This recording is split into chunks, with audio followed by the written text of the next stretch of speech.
Gary here with MaritimeGardening.com, and today I'm going to make strawberry freezer jam.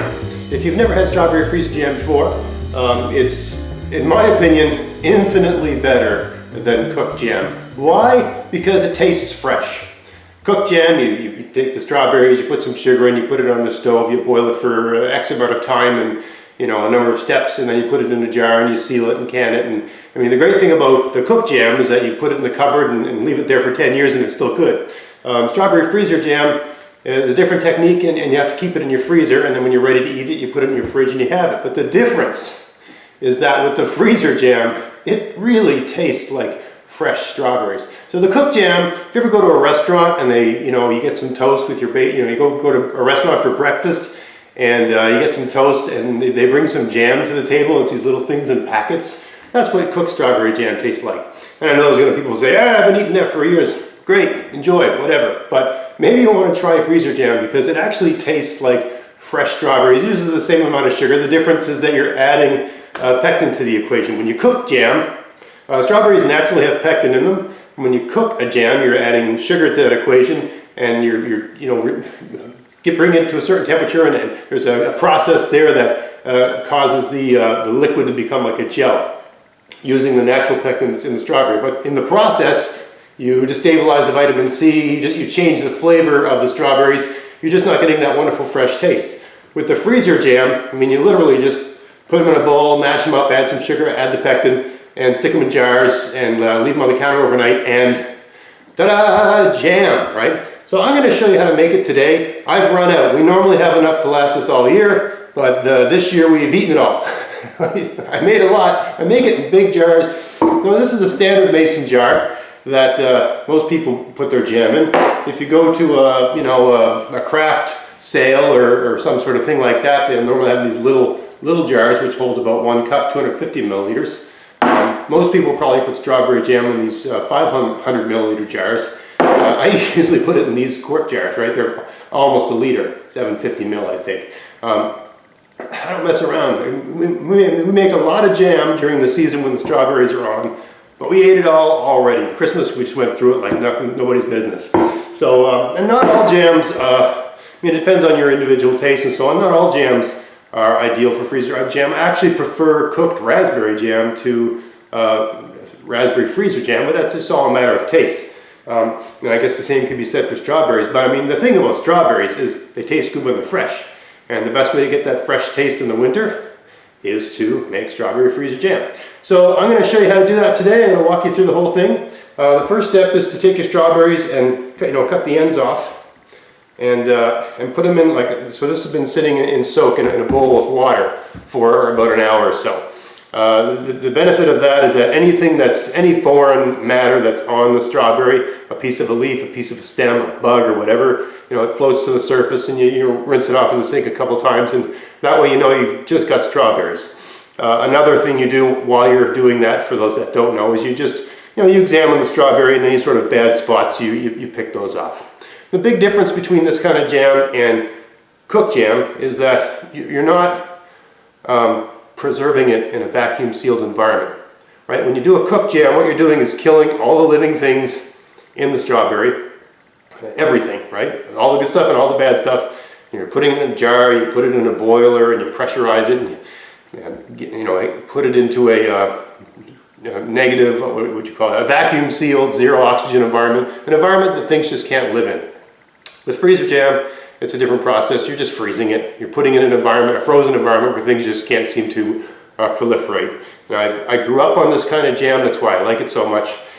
So yeah, you hull your strawberries and get all that stuff off. And make sure they look good. Another interesting point. I mean, I bought these at the store because I live in Canada. There's no strawberries growing here right now.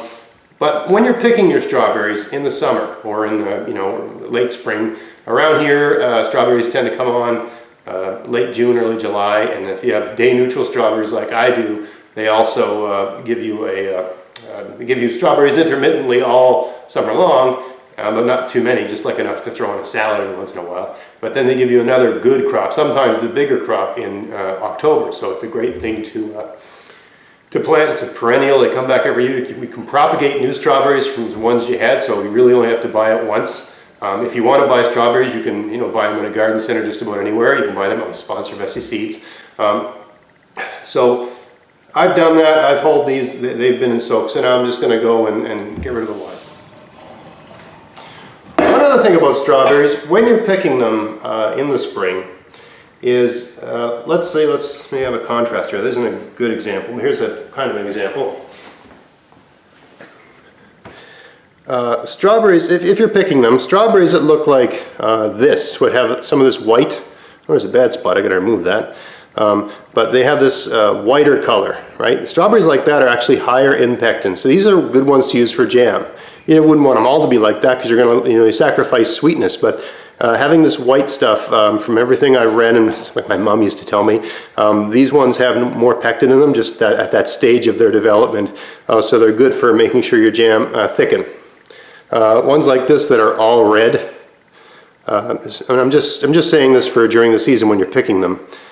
Those are better for eating, right? You want to have some of these. These are the sweeter ones, so you want to have some of these in your jam. But it's good to include some of these semi-ripe ones in your jam.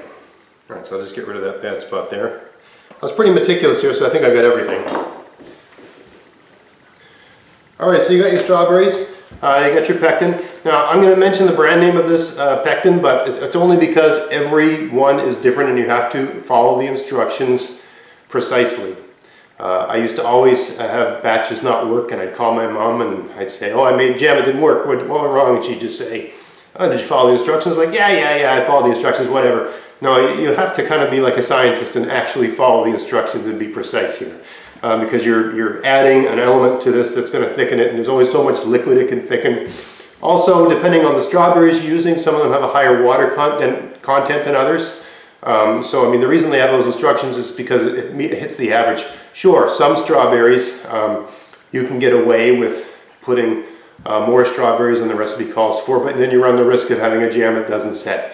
So just follow the instructions and nothing will go wrong. If you want to add more strawberries, give it a try. You might have a jam that's just not quite as thick, and you can play and find the sweet spot and all that sort of stuff. But every one of these types of pectin are different. These are pretty cheap. These cost like $1 something. It's relatively inexpensive to make the fresh jam. It just tastes so much better than the cooked jam or the store-bought jam. And you get to have that fresh berry taste with your breakfast. So this one is called Certo Light. It's really hard to find the word light on this package, but you can find it. And you get a pack of the pectin. It's just this, pectin's a naturally occurring thing in various fruits. They just, I don't know how they refine it, but they store it in packs like this one. There's a little bit of starch in there too. And you got the instructions. So you open up the instructions and find strawberries. This package has instructions for strawberries, raspberries, blueberries, and peach. As I said, I'm not a fan of blueberry jam or peach jam, but I love strawberry jam, and raspberry jam, 50-50. Anyway, this is a lot easier to do. That's the main thing. So we're going to follow the instructions to the letter here. You need, of course, bowl, measuring cups, and all that sort of stuff to be precise. But the first step is to mash them all up. Make sure they're properly mashed up. So we're going to do that here. This has been sitting here for a while, so I've gotten just, I think about 2 or 3 tablespoons of water came out of this. You want to get as much of that water out as you can, because that's just extra stuff you have to thicken, right? Because you want your jam to set and have that nice jamminess, right? So that's good. I'll put it in the bowl. Look at that stuff. All right, then you get one of these masher thingies and go at it.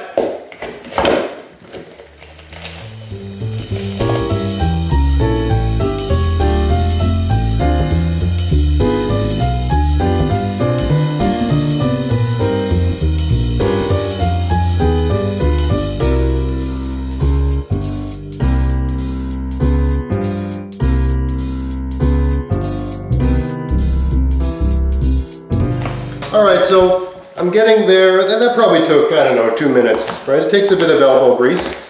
And really you want to mash it until, and I'll show you what this looks like in a second, but until the liquid's really starting to come out of it. And all the pieces are like in 1/4 inch or, centimeter or less type size. You're going to continue to mash it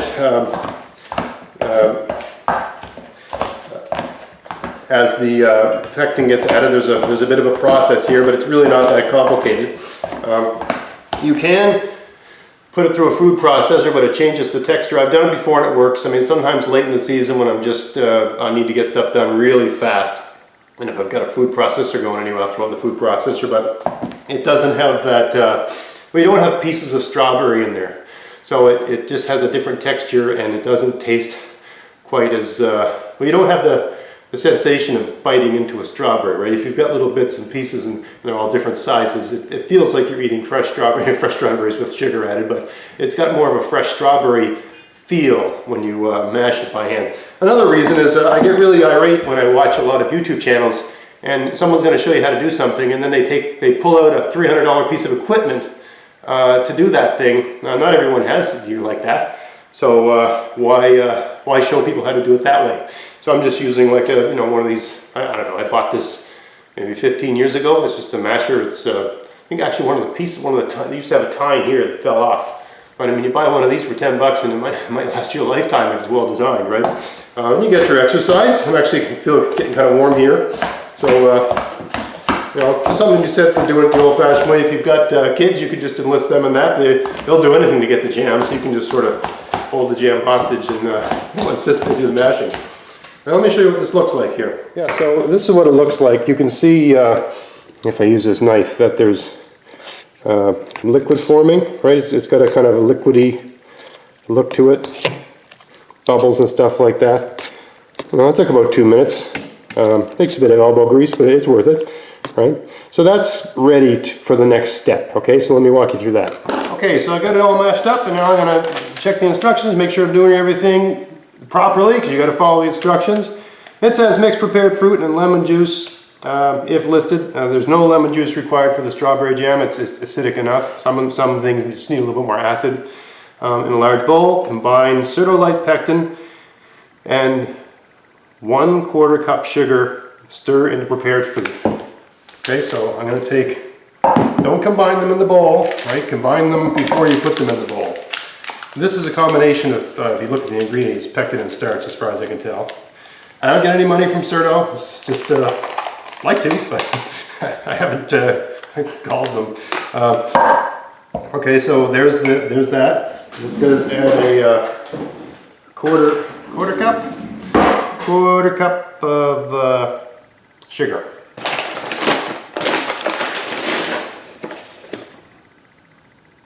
All right, I'll put that in there. And just combine that.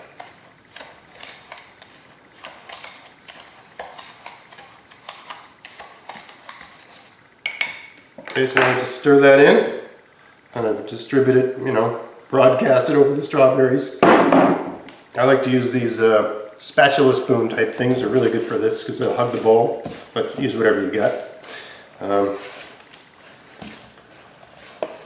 You combine that until everything is thoroughly mixed. And then you just let stand for 30 minutes, stirring occasionally, okay? Let stand for 30 minutes, stirring occasionally. So you just go do something else while that's happening, right?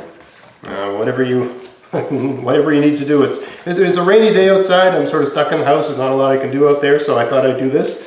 I got my wife to buy some strawberries yesterday, so we're all set for that. Okay, so that's thoroughly combined right now.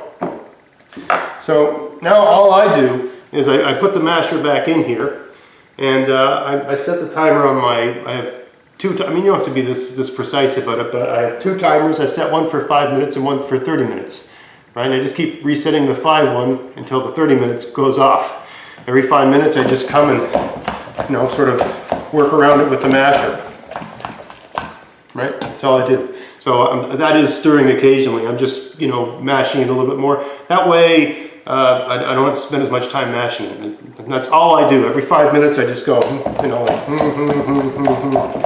done, right? So I'm going to go do some other stuff and I'll be back with you in 30 minutes. Stay tuned. All right, so we're back and it's been half an hour, stirring occasionally, and it's thickened considerably. Let me see if I can just show you with a spoon. Perhaps that will make it obvious. So you put it on the spoon and it's going to come off like a pudding, right? See that? Like a pudding. See how it's still on there? Let me face the camera. So I got a big tablespoonful of jam. I'm going to let it drop. See how it's coming off? Like a pudding, right? So if it does that using this brand, right, you're doing good. Not all brands, I can't stress that enough, not all brands of pectin work the same way, right? This is the Certo Light. There's a Certo Not Light that's different, and there's No Name and all these other brands, and they all some of a different sort of chemical makeup, right? So anyway, with this one, that's what you're looking for after it's set like that. It goes like this. There's other kinds that don't, I've used them before. They don't set up like this. They don't set up till it's been like on the counter overnight sort of thing, or even in the freezer. But this one, it sets up right in front of your eyes. That's why I like this one the most, because I know like when you get that nice consistency, it's gonna work. You're gonna be fine. Okay. So next step is to add your sugar, right? So this recipe calls for what is it? 4 cups of strawberries and 1 box of Certo Light and 3 1/4 cup granulated sugar. So that's very important. So right now we want to make sure that we've got 4.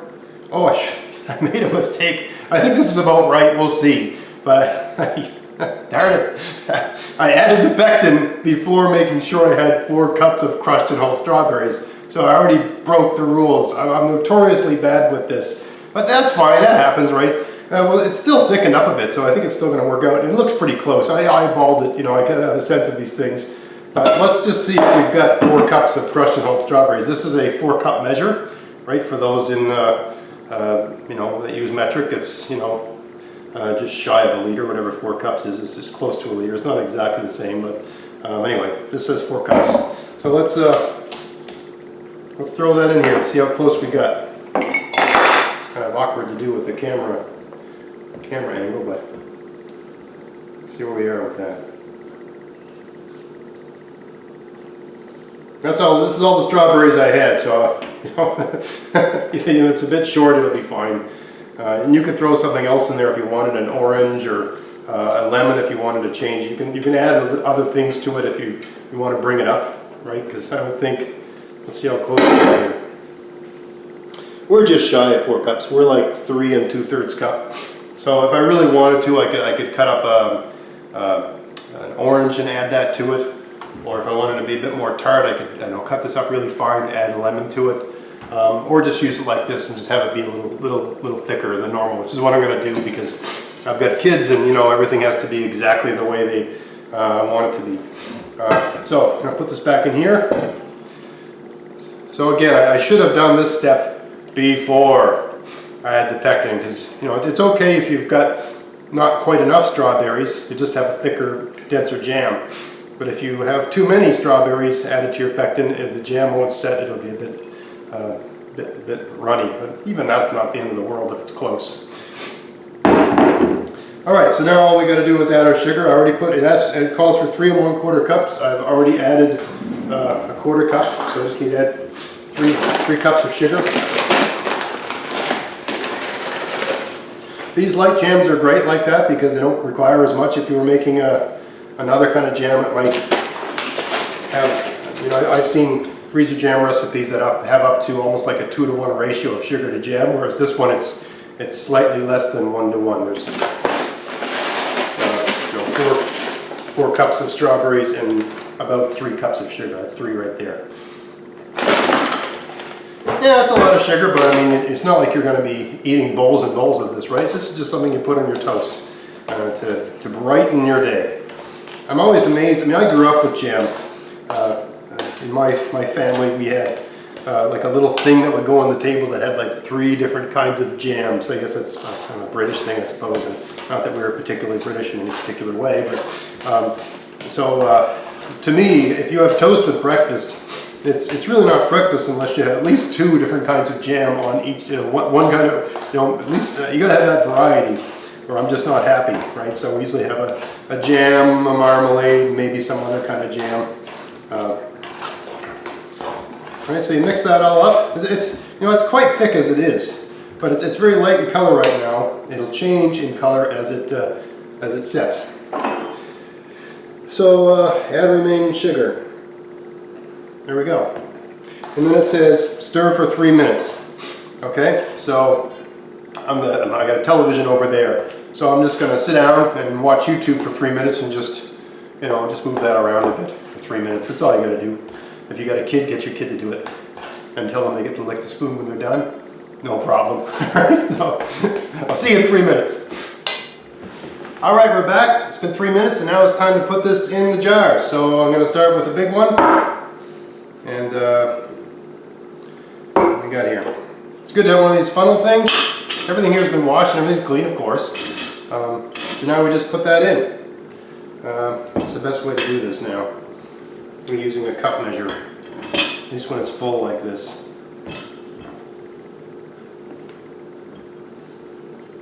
I got a whole process here. You sort of hold it over. Because I mean, the stuff's like, you know, it's very syrup-like.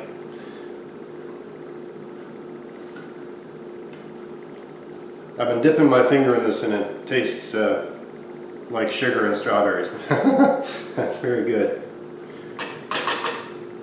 So the general process is you put it in these jars and you let it sit on the counter overnight, and then you put it in the freezer the next day. And you got to leave a little room at the top so that it, you know, there's water in here. I didn't add water, but there's water in the strawberries, right? So it got to get a little room to expand.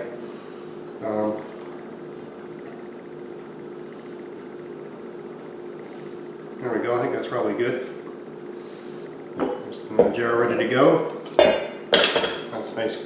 Oh, geez, I still got some on there. Oh, man, that's good. Alright, so I left a bit of room. Basically, you just bring it up to the bottom of the neck, right? And you crank your lid on. And you're laughing. How did that get on there? How on earth did I make that mess? So it's got a bit of a light color right now. It'll darken overnight, to some extent, right? So yeah, it says let stand at room temperature for 24 hours. Now, if you can see here there's like a pretty even distribution, and that's another reason to have all those bits. You can see what's liquid and what's strawberry, right? Because you basically got strawberry and like strawberry sauce, which is the water that came out of the strawberries, the juices combining with the sugar, right? And by letting it stand and all the stuff you did with the pectin, you get a molecular thing going on there where it makes a jelly. So the great thing about letting it stand overnight, if you come out the next day and it is separated somehow, then something went wrong. You got your ratios wrong, you didn't follow the steps, and don't give up, just try again. You can still use it for sauce and stuff like that, right? Once you get good at this, I am 100% confident that this is going to be fine. I mean, basically, after that 30 minutes, if you feel this markedly thicker, right, it's worked, and it's going to work, and you're going to be fine. And I find this particular brand is the most idiot-proof, right? There's one more point I wanted to make. I think I've got enough here just to go freehand. Let's see if I can do this without making too much of a mess. For those of you that are used to using these mason jars, and you got to use the metal lids to put them in the freezer or to can or stuff like that. But I find if you want the lids to last, once you take it out of the freezer, if you get it out of the freezer and it's going in and out of your fridge and using it for breakfast and there's condensation and stuff like that, the lids and the rings will rust. So I put a clean lid on and a clean ring, and I close it and I store it however I'm going to store it. But then when I'm using the jam, or whatever the preserve is, if it's pickles or whatever, when I'm using it day to day, I get these plastic ones. I get these at a hardware store. I don't know where you get them, but you get these plastic lids for keeping them in your fridge, right? Because they don't rust. So they're really handy like that, and you don't have to keep popping the little lid off all the time. So it's good to have some of these plastic ones kicking around for just everyday use. You know, once you've cracked the seal, I do not believe that it might even say here, not for processing, right? So these lids are not for long-term storage. But once you've broken your seal and you're just going to use it up, right? And it's going in your fridge. These are really handy for that sort of thing. So it's another little tip. And this jar isn't full, but this is basically ready to go, right? I'll leave this out overnight. I'll put it in the fridge in the morning so it can be nice and cold. For some reason, strawberry jam tastes better when it's cold. And this is going to be tomorrow morning's, on our toast tomorrow morning, right? I'm actually going to put, what you do is leave this overnight, leave it for 24 hours at room temperature, then put it in the freezer to store. But we're going to eat all this in a month.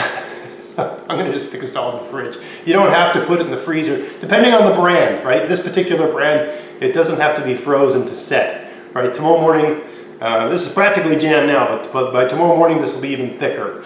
I'm just going to put it all in the fridge and we're going to eat it. And probably in a month or maybe a month and a half, it's all going to be gone. So I hope you found that interesting and gave you a new idea about jam. If you haven't tried strawberry jam, man, give it a try. I don't think you'll go back to cooked jam. And if you're not growing strawberries in your garden, this spring, get some strawberries, usually buy them as bare roots, plant them, and you will not be sorry because they're just a plant that just keeps giving. So I hope you found it interesting. If you did, please like, share, subscribe. Check out my podcast, maritimegardening.com. And until next time, get out there, get at it. Have fun in your kitchen and have fun in your garden. Thanks for watching.